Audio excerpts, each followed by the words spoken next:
আসসালামু আলাইকুম। আশা করি সবাই ভালো আছেন। তো আজকে দেখাবো আমাদের উত্তরবঙ্গের জনপ্রিয় একটা খাবার, যে কোনো সিজনে এটা খাওয়া হয়। এটার নাম আমরা বলি কালাইপুর বা কালাইপুরি। আপনারা কি বলেন কমেন্টে জানাবেন প্লিজ। তো এটা দুইটা অংশে আমরা করব। তো প্রথমে আগে আমাদের আটাটা রেডি করতে হবে। এটার জন্য আমরা নর্মাল পানিতে আদা বাটা, গরম মশলা বাটা, সামান্য লবণ, হলুদ গুঁড়া, মরিচ গুঁড়া দিয়ে দিব।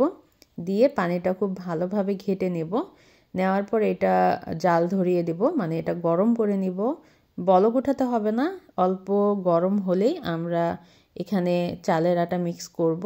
আর খেয়াল রাখবেন আটাটা একবারে সব না দিতে, অল্প অল্প করে এভাবে অ্যাড করতে হবে, যাতে আটাটা বেশি না হয়ে যায়, ডোটা যাতে শক্ত না হয়ে যায়। একটা রুটি বানাতে আপনারা যতটুকু বা যেভাবে ডো তৈরি করেন সেভাবে এটাও করতে হবে।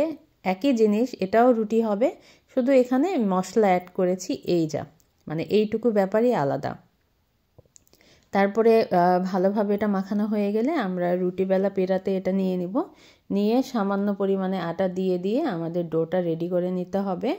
আর আপনারা যদি খুব বেশি পরিমাণে এটা বানান, খেয়াল রাখবেন যে অল্প অল্প করে আটাটা বের করে নেবেন, নিয়ে অল্প করে এইভাবে মথে নেবেন।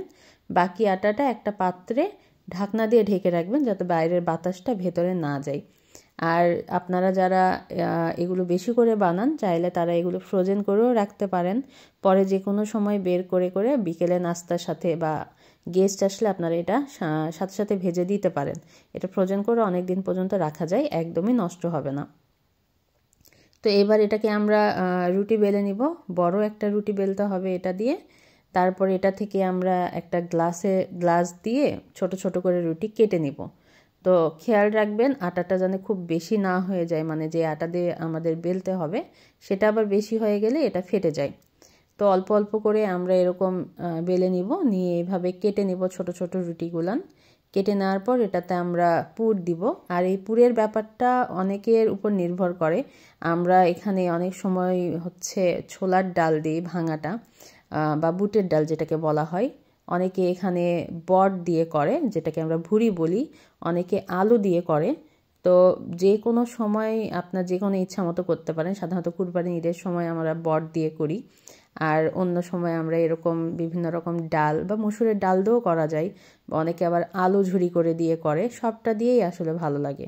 তো আজকে আমরা বুটের ডাল দিয়ে করছি। এটা নর্মালি যেভাবে ডাল সেদ্ধ করে নেওয়া হয় মশলা দিয়ে বিভিন্ন রকম, আমরা জাস্ট প্রেশার কুকারে এটা সেদ্ধ করে নিয়েছি। নিয়ে এটার ভেতর পুর হিসাবে দিয়ে দিব। খেয়াল রাখবেন যে পুরটা যাতে বেশি না হয়ে যায়, তাহলে এটা বানানোর সময় ফেটে যাবে। আর যখন আপনারা এরকম এর মুখগুলো মুড়াই দিবেন, হাতে সামান্য পরিমাণে তেল নিয়ে নেবেন, তাতে এগুলো ফেটে যাবে না। আর আটার যে ডোটা আছে সেটাও সফট থাকবে। এটা ভালো করে মুখটা এঁটে যাবে। আপনি যখন ভাজবেন তখন এটা আর ফেটে যাবে না, অনেক ভালোভাবে হবে। এটা অনেক ফুলবে তখন খুব ভালোভাবে। এইভাবে যখন রেডি হয়ে যাবে 4-5টা একসাথে, আপনারা সাথে সাথে ভেজে ফেলবেন। এগুলাও রেখে দিলে ফেটে ফেটে যায়, তখন ভাজার সময় সব ফেটে যাবে, কালাইগুলো ভিতর থেকে বের হয়ে যায়। এই জন্য চেষ্টা করবেন যাতে যে কয়টা রেডি হয় সাথে সাথে সবগুলো ভেজে ফেলতে। আর এটা ভাজাতে একটু সময় লাগে, একদমই তাড়াহুড়ো করা যাবে না বা অনেক বেশি তাপ দিয়ে ভাজা যাবে না। এটা মিডিয়াম তাপে, একদম কমও না, মিডিয়াম তাপে ধীরে ধীরে ভাজতে হবে, একটু সময় নিয়ে। এটা তাড়াহুড়ো করলে পুড়ে যাবে, বা উপরে দেখা যাচ্ছে পুড়ে যাবে কিন্তু ভেতরে ভালোভাবে নরম হবে না বা কাঁচাই রয়ে যাবে। আশা করি সবার ভালো লেগেছে ভিডিওটা। লাইক কমেন্টদের সাথে থাকবে।